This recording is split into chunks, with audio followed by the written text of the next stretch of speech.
तो UP BJP में सियासी तूफान आने वाला है। साफ हो गया है कि यूपी बीजेपी में कोई किसी की नहीं सुन रहा है। एक भगवादारी ही पोल खोल रहा है मोदी और योगी की, कथनी और करनी की पोल एक भगवादारी ने ही खोल दी। बीजेपी के ही सांसद ने बता दिया कि वाकई में बीजेपी में पीडीए यानी कि पिछड़े और दलितों की कोई पूछ नहीं है, उनकी अनदेखी हो रही है। यह बात कोई और नहीं बल्कि साक्षी महाराज कह रहे हैं। यूपी में बीजेपी के बड़े चेहरे बीजेपी संगठन को लेकर कह रहे हैं। अब उससे साफ हो गया कि बीजेपी में सब कुछ ऑल इज वेल, ठीक ठाक नहीं चल रहा।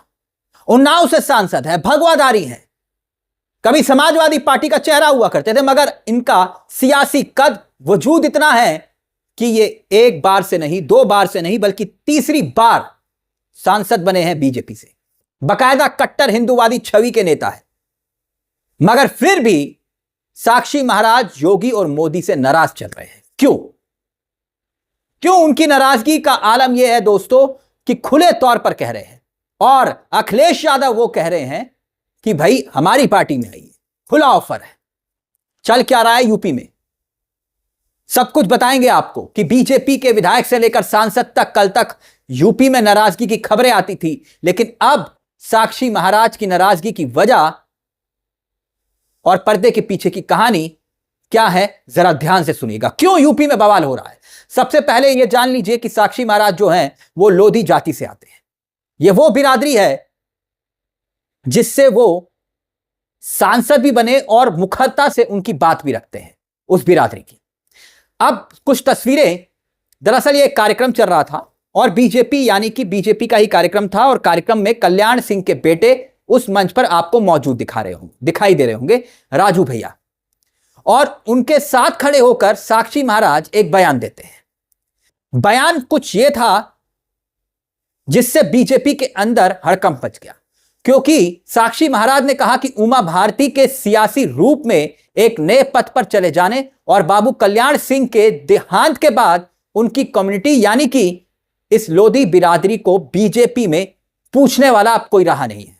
यह बिरादरी ऐसी है जिसने बिना मांगे बीजेपी के लिए हमेशा वोट किया। बात तो सही कह रहे हैं। अब साक्षी महाराज आगे कहते हैं कि अब वो हाशिए पर जा रहे हैं। कहने का आशय उनका बिल्कुल यही था कि अब उनको पूछने वाला, उनकी जाति और बिरादरी को पूछने वाला कोई नहीं है। साक्षी महाराज का दर्द दरअसल यूं ही नहीं झलका। अगर देखा जाए तो ओबीसी बिरादरी का जो सबसे बड़ा वर्ग है, ओबीसी बिरादरी में अगर जिसने बीजेपी को सबसे ज्यादा और मुखरता के साथ वोट किया, जिसने यह साबित किया कि बीजेपी आपकी पार्टी है, वो लोधी बिरादरी ही थी।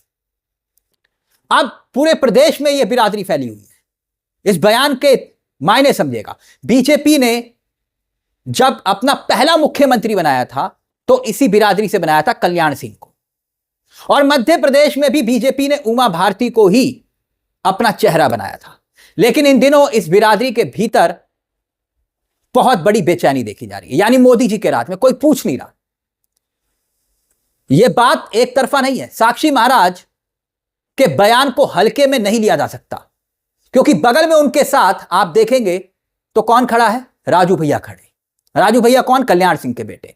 सांसद का चुनाव भले ही हार गए हों, लेकिन इस बिरादरी में उनकी पैठ है।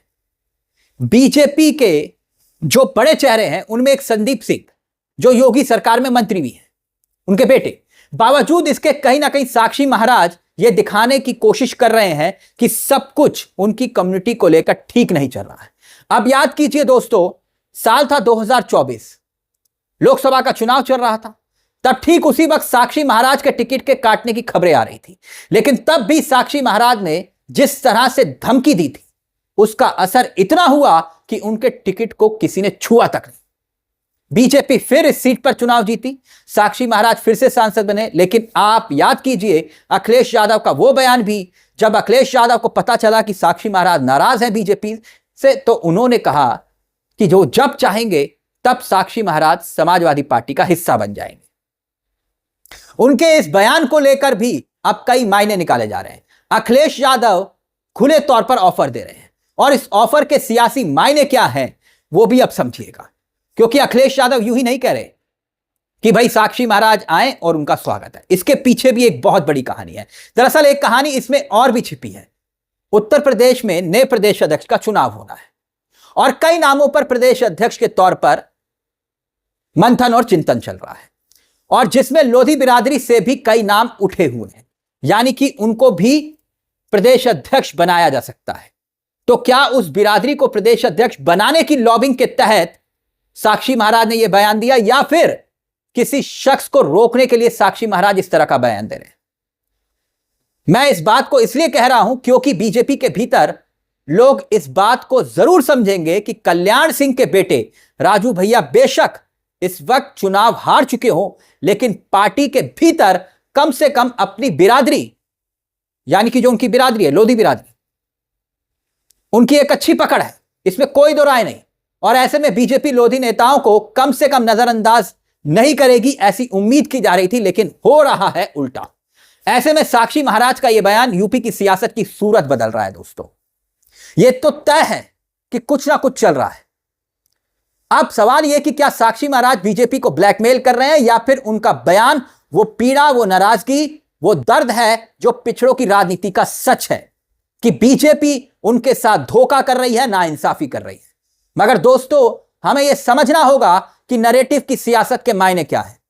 यह बात एक सांसद की नाराजगी तक सीमित नहीं है। सिर्फ यह नहीं है कि एक सांसद की नाराजगी है, बात पिछड़ों की उपेक्षा के उस नैरेटिव की है जिसका नुकसान बीजेपी को 2024 में हुआ है। और यूपी में बीजेपी को सबसे ज्यादा नुकसान उठाना पड़ा था। अखिलेश यादव का यही पीडीए का फॉर्मूला जिसका जिक्र साक्षी महाराज कर रहे हैं, यही पीडीए का फॉर्मूला इतना हिट हुआ, इतना हावी रहा कि बीजेपी की यूपी में हवा निकल गई। और अब वही बात साक्षी महाराज कह रहे हैं। इसीलिए अखिलेश यादव का साक्षी महाराज के लिए अपनी पार्टी के द्वारा यह बयान देना कि आपके लिए द्वार खुले हैं, पीडीए के फॉर्मूले को और मजबूती देने से जोड़कर देखा जा रहा है कि अगर साक्षी महाराज आते हैं तो पीडीए का फॉर्मूला और मजबूत होगा, ताकि 2027 से पहले बीजेपी के ओबीसी वोटर में सेंध लगाई जा सके। लोधी समाज के लोग लंबे समय से बीजेपी पार्टी के साथ खड़े रहे, लेकिन अब जिस तरह से साक्षी महाराज का दर्द छलका है, उससे साफ है कि बीजेपी को यह भारी पड़ सकता है। क्योंकि दोस्तों, यूपी में, पूरे यूपी में अगर आप देखेंगे तो करीब 5.5% के आसपास लोधी वोट है। इसका मतलब समझते हैं आप, यानी कि प्रदेश की, उत्तर प्रदेश की 70 विधानसभा सीटें और 12 लोकसभा सीटें जहां पर इस कम्युनिटी का प्रभाव है, इस जाति का प्रभाव है। यानी वो तय करता है कि 70 विधानसभा सीट और 12 लोकसभा सीटों पर कौन जीतेगा और कौन हारेगा। इसलिए साक्षी महाराज का यह बयान सिर्फ भाषण तक सीमित नहीं है। भाषण, यह बयान बीजेपी को अंतिम चुनौती कहा जा सकता है। और क्या यह भगवाधारी की अपनी ही सरकार और संगठन की पोल खोलती हुई दास्तान नहीं है, एक भगवाधारी की, कि बीजेपी की कथनी और करनी में फर्क है। और चलते चलते एक बड़ा सवाल यह कि क्या साक्षी महाराज के इस बयान के बाद कयास लगाए जा रहे हैं कि क्या लोधी समाज बीजेपी से अब छटक चुका है, नाराज हो चुका है और टूट चुका है। यानी एक जोर का झटका आप इसे जरूर कह सकते हैं। इस खबर को लेकर दोस्तों आपकी क्या राय है, हमें कमेंट बॉक्स में जरूर बताइएगा, क्योंकि यहां हम सिर्फ खबर नहीं बताते हैं बल्कि खबर के पीछे की खबर भी बताते हैं। मुझे तिलक चावला को दीजिए इजाजत और चलते चलते एक दरख्वास्त कि चैनल को सब्सक्राइब जरूर कर लीजिएगा। नमस्कार, जय हिंद, जय भारत।